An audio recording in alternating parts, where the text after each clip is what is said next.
ভারত বাংলাদেশ সীমান্তে কি হচ্ছে এই বিষয়ে কথা বলবো। আসলে লাস্ট গতকালকে থেকে আমাদের টাইমলাইন, তারপর টিকটক, ফেসবুক বিভিন্ন জায়গায় দেখা যাচ্ছে যে ভারত বাংলাদেশ সীমান্তে বেশ উত্তেজনা। আসলে কেন এই উত্তেজনা, কোথায়, মানে কয়েকটা জায়গায় অ্যাট এ টাইম উত্তেজনা শুরু হয়েছে। এর মধ্যে আছে গোদানাইল যে ঘাট আপনার সাতক্ষীরাতে, ওইখানে একটা সমস্যা হচ্ছে। ওইখানে অলরেডি সমস্যা বলতে আমাদের জন্য ভালো সংবাদ, ওইখানে 5 কিলোমিটার জায়গা অলরেডি বাংলাদেশ বুঝে নিয়েছে, তাদের জায়গা তারা বুঝে নিয়েছে।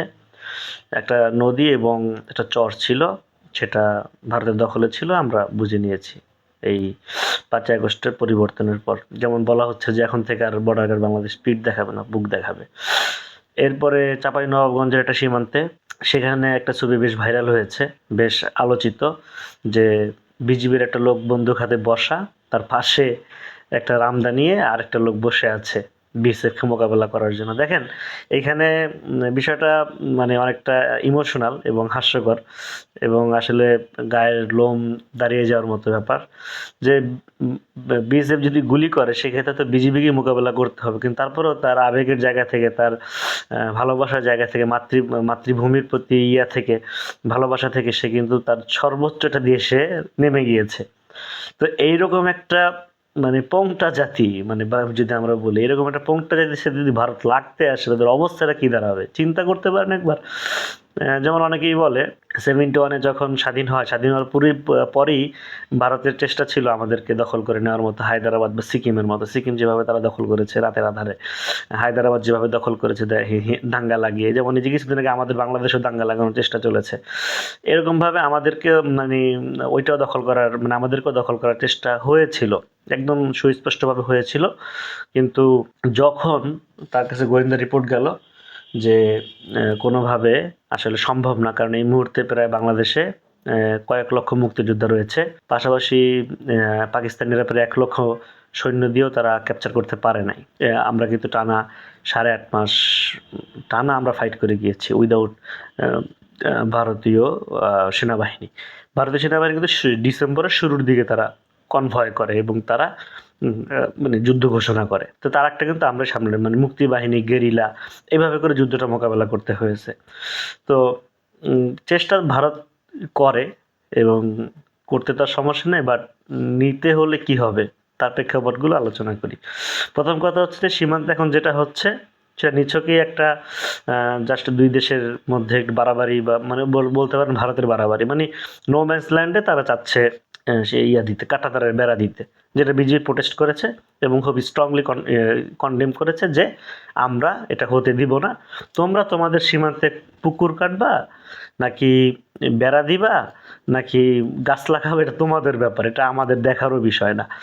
এই হচ্ছে ভারতের দিক থেকে একটা চেষ্টা, এবং তাদের মিডিয়াগুলো প্রচার করতেছে যে আমরা নাকি তাদেরকে বেড়া দিতে না করছি। আচ্ছা, আপনারা বেড়া দিবেন না কি করবেন, আপনাদের আপনাদের জায়গায় দেন, আমার জায়গায় এসে আপনি বেড়া দিবেন।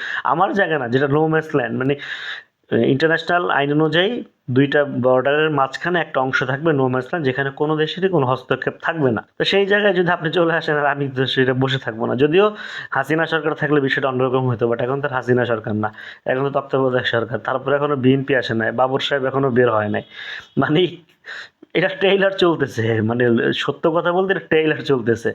যেমন তারেক সাহেব, মানে আমাদের গণজগৎ ইয়ার মঞ্চের যে তারেক রহমান, মানে এই নুরুল হক নূরের সাথে যে কাজ করে তারেক সাহেব, উনি কিন্তু সরাসরি বলছে যে বাবর সাহেব এখনো বের হয় নাই। তো ময়ূখ রঞ্জন জিজ্ঞেস করতেছে যে বাবর কে, উনি বলছে বাবর তোমাদের বাপ, ইন্ডিয়ার বাপ। মানে খুবই বোল্ড একটা অ্যান্সার ছিল, মানে ওদের ভাষায় ওদেরকে, মানে ওরা যেভাবে মানে কাপড় খুলে নামে, মানে ল্যাংটা হয়ে নামে বাংলায় বলতে গেলে। আমাদেরও আসলে আমরা তো অতটা অসভ্য হতে পারবো না, বাট দেখা গেছে মাঝে মধ্যে উত্তরটা দিতে হয়। যেমন আরেকটা ভিডিও ভাইরাল হয়েছে, যেখানে দেখা গেছে যে একজন হিন্দু, উনি খুব স্ট্রংলি বলেছে যে আমি বাংলাদেশে জন্মগ্রহণ করে নিজেকে গর্ববোধ মনে করি, এবং সাহসী জাতির সাথে আমি আছি, সাহসী জাতিতে আমি জন্মগ্রহণ করেছি, এটা আমার পুণ্যের ফসল। তো ওইখানে সঞ্চালক বলতেছিলেন বা সাংবাদিকরা বলতেছিলেন, আপনি কি হিন্দু, আপনি কি হিন্দু? আরে বাবা, সে তো হিন্দু, সে তো বলতেছে আমি হিন্দু, এবং আমি কন্ডেম করতেছি যে বাংলাদেশ তার সঠিক অবস্থানে আছে। এইগুলো মানে জাস্ট সীমান্তের এখন প্রেক্ষাপটগুলোতে আসি যে যুদ্ধ লাগবে কিনা। না, এরকম কোনো সম্ভাবনা নাই যে ভারত বাংলাদেশ আক্রমণ করবে, বাংলাদেশ ভারতে আক্রমণ করবে, এরকম কোনো সম্ভাবনা নাই। এবং এটা আসলে চাইবেও না। ভারত আসলে ওই ধরনের মন মানসিকতা মানে অত বড় সাহস নিয়ে তারা আসলে তারা হচ্ছে কেমন টাইপের, আমি যদি একটু বলি যে কিছু লোক থাকে না যে খুব বিপদে না পড়লে মানে উঠে দাঁড়ায় না, মানে খুব বিপদে না পড়লে বাথরুমে যায় না। হ্যাঁ, এই টাইপের তারা মানে না মানে আপনি তাদেরকে 10টা মারবেন, তারা হয়তো বলবে ভাই কেন মারতেছেন, কি মারতেছেন, তখন এসে একটা উত্তর দেওয়ার চেষ্টা করবে, মানে যদি এইভাবে বলি মানে ওইভাবে যে মানে তারা খুব দেশপ্রেমিক হ্যান ত্যান, মানে তাদের ভিতরে যে কত বিভক্তি। আপনি যখন ইন্ডিয়ার, আমি তো বেশ কয়েকবার গিয়েছি, মানে তাদের ভিতরে ইন্টারনালি তাদের বিভক্তির অভাব নাই। আমরা যেমন একটা জাতি বাঙালি, এবং আর কিছু নৃগোষ্ঠী আছে বা তারা খুব ছোট পরিসরে, কিন্তু তারা আসলে এরকম না, তাদের প্রেক্ষাপট অনেক ভিন্ন। আর বাংলাদেশে যদি এই ধরনের ঘটনা ঘটাইতে আসে, আমরা 18 কোটি, আচ্ছা এটাও বড় বিষয় না, যুদ্ধ করার মতো ক্যাপাবল আছে প্রায় 8 কোটি থেকে 10 কোটি মানুষ, একদম যুদ্ধ করতে পারবে, ফিল্ডে যুদ্ধ করতে পারবে, গেলে যুদ্ধ করতে পারবে। তো ভারতকে কয়েকটা ভাগে বিভক্ত করা মানে 7টা 8টা 18টা 20টা বিভক্ত করা কোনো ব্যাপার না। তখন কারণ ওদের ভিতরে অলরেডি মানে ঠেলাঠেলি লেগে রয়েছে, একদম বাংলায় বলে ঠেলাঠেলি লেগে রয়েছে। এই গেল একটা বিষয় যে যুদ্ধ হওয়ার কোনো সম্ভাবনা নাই, বা হইলেও খুব বেশি সুবিধা করতে পারবে না। যেমন রাশিয়া এত বড় একটা দেশ, উদাহরণ দিচ্ছি আমি, ইউক্রেন তো অনেক ছোট একটা দেশ, কোনো কিছু নাই, মানে কোনো ওই রকম নেই, তারপরও কীভাবে মানে রাশিয়া হিমশিম খাচ্ছে, এটা কখনো চিন্তা করেছেন? এটার একটা মূল কারণ হচ্ছে যে আপনার সাইজে বড় হলে, আপনার পারমাণবিক থাকলে, আপনি হ্যান ত্যান, এইগুলো আসলে ম্যাটার না। ম্যাটার হচ্ছে যে আপনি ইথিক্সের জায়গায় সঠিক আছেন কিনা। আপনি আইসা আপনার অলরেডি তো আমাদেরকে 17-18 বছর যা ইচ্ছা তাই করছেন, একদম 71 থেকে যা ইচ্ছা তাই করতে করতে আসতেছেন। এখন আপনি আবার এসে শুরু করবেন, আর এই পোংটা জাতি, মানে এখন তো আরো বড় পোংটা। ওই আমলেই ইন্দিরা গান্ধীর কাছে রিপোর্ট গেছে এই জাতিগতভাবে এদের সমস্যা আছে, এটা পোংটা।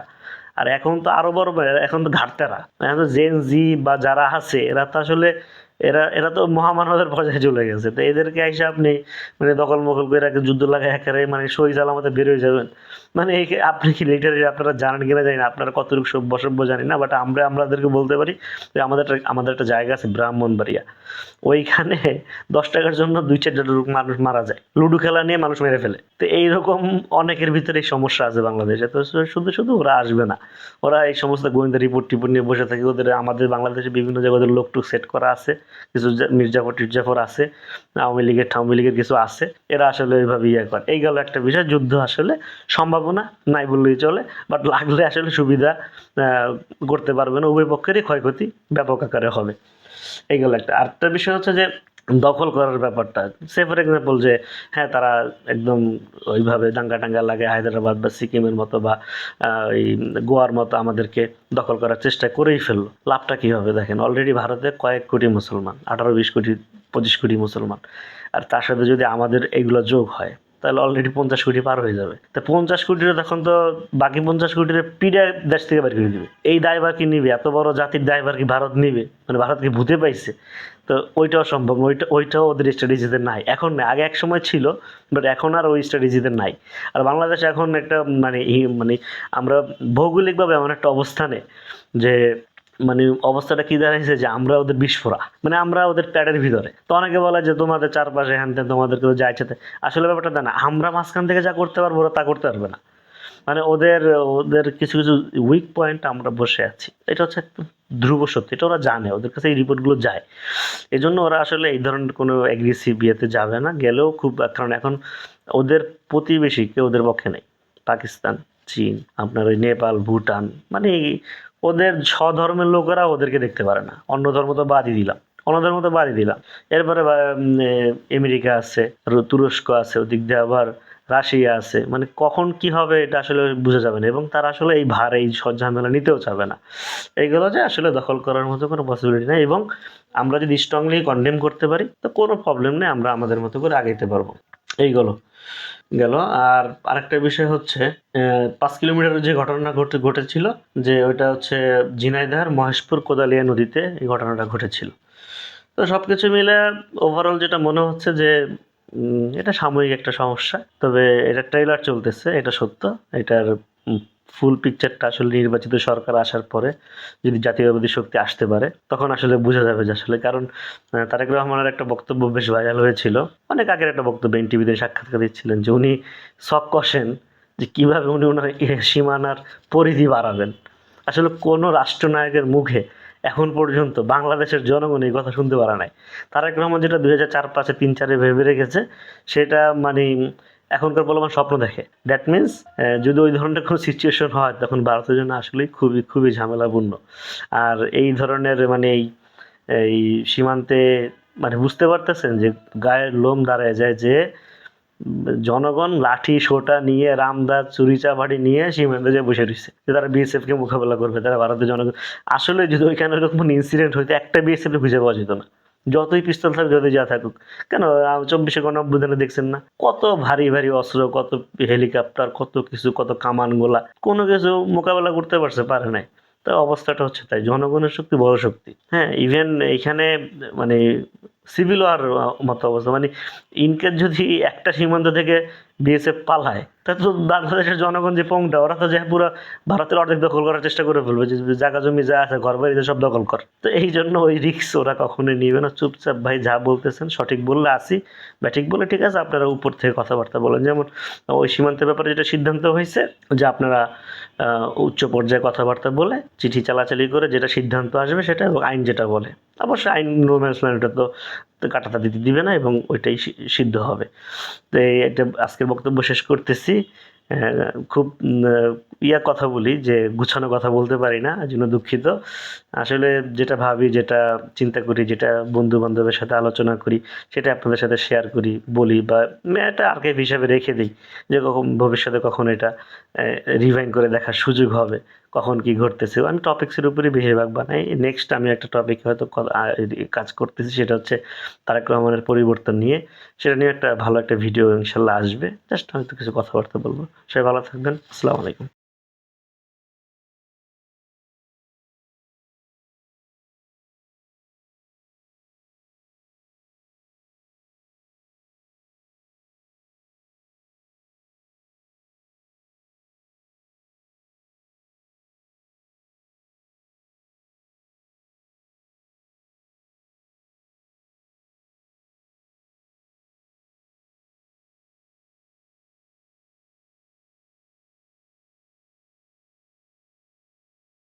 ভারত বাংলাদেশ সীমান্তে কি হচ্ছে এই বিষয়ে কথা বলবো।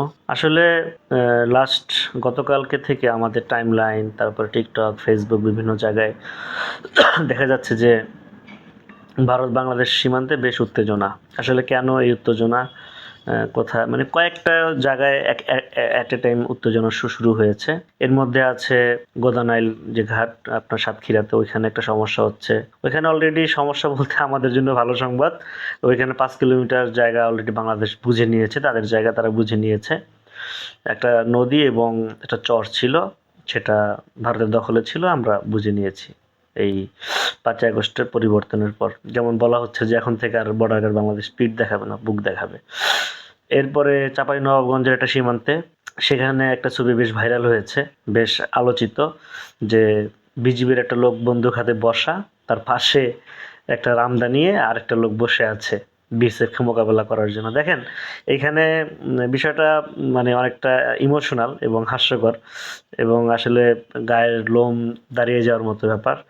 যে বিএসএফ যদি গুলি করে সেক্ষেত্রে তো বিজিবিকে মোকাবেলা করতে হবে, কিন্তু তারপরেও তার আবেগের জায়গা থেকে, তার ভালোবাসার জায়গা থেকে, মাতৃভূমির প্রতি থেকে, ভালোবাসা থেকে সে কিন্তু তার সর্বোচ্চটা দিয়ে সে নেমে গিয়েছে।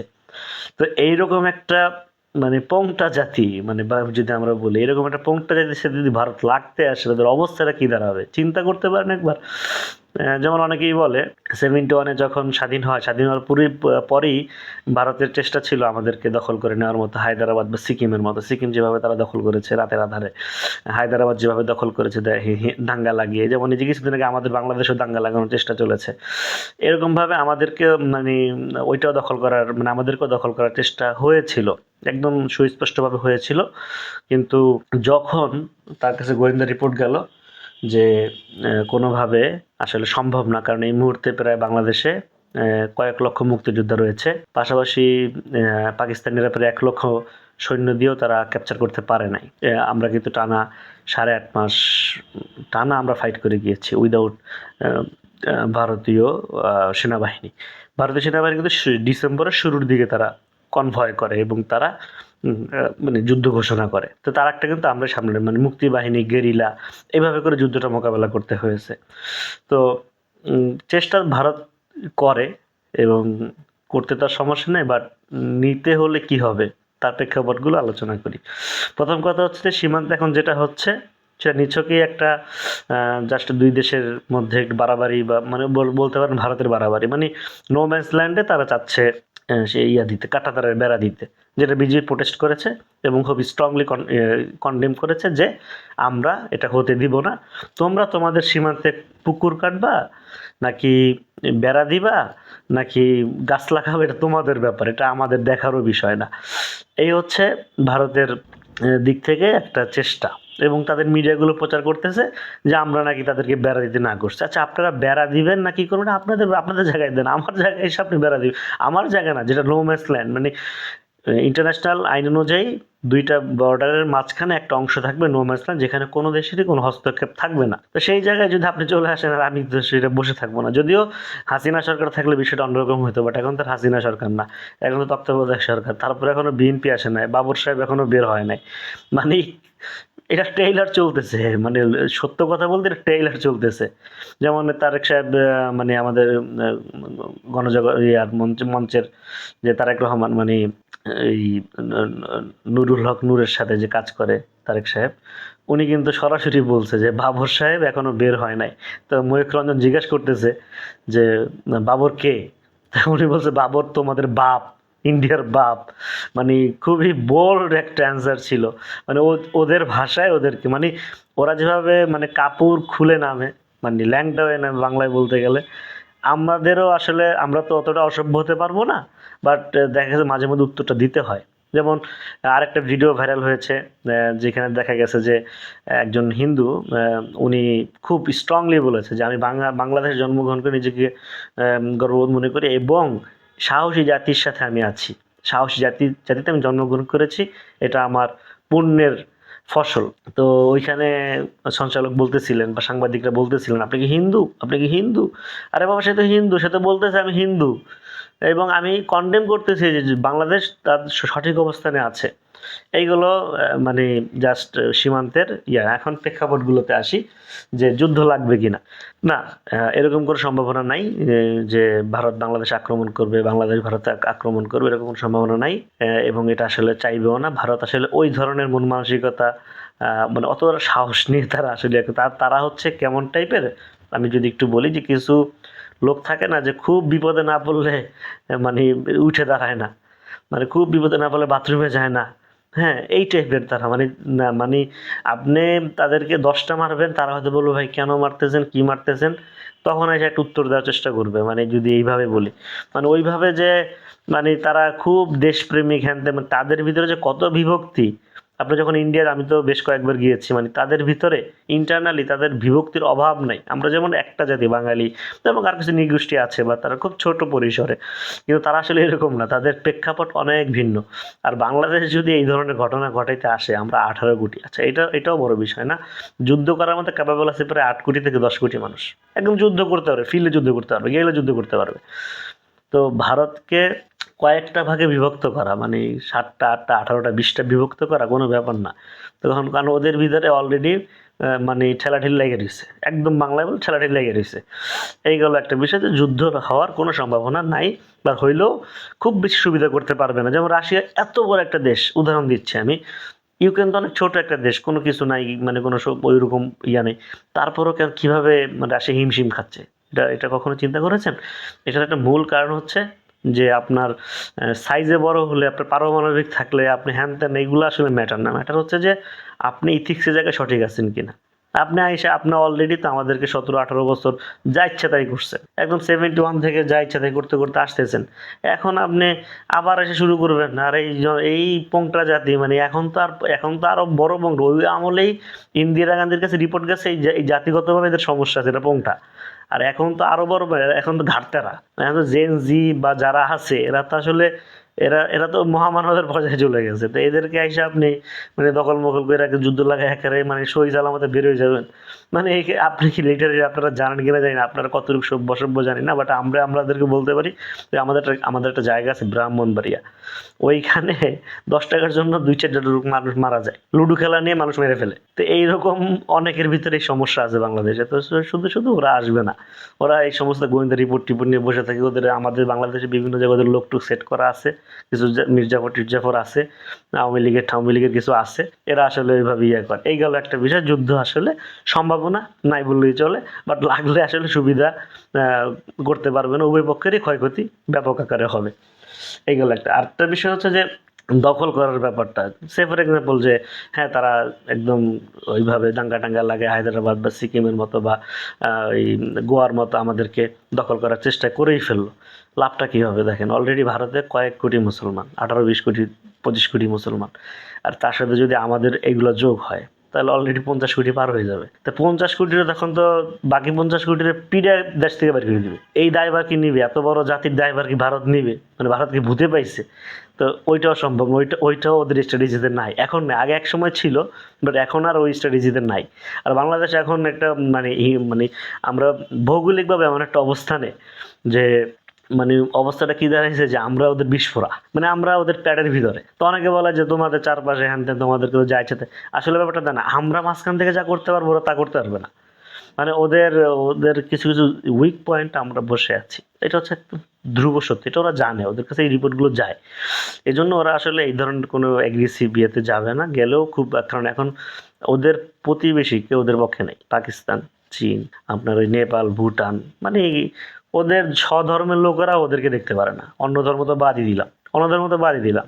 এরপরে আমেরিকা আছে, তুরস্ক আছে, ওদিক দিয়ে আবার রাশিয়া আছে। মানে কখন কি হবে এটা আসলে বোঝা যাবে না, এবং তারা আসলে এই ভার এই ঝামেলা নিতেও চাবে না।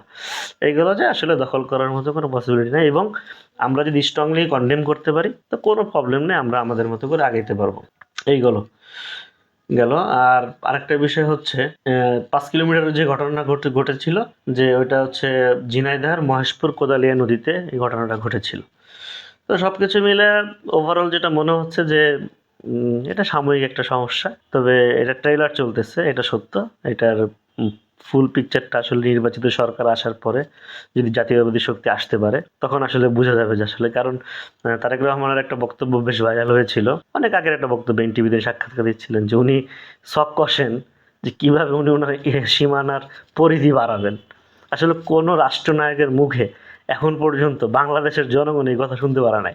তারেক রহমান যেটা 2004-5-এ 3-4-এ ভেবে রেখেছে সেটা মানে এখনকার বলবান স্বপ্ন দেখে। দ্যাট মিনস যদি ওই ধরনের কোনো সিচুয়েশন হয় তখন ভারতের জন্য আসলেই খুবই খুবই ঝামেলাপূর্ণ।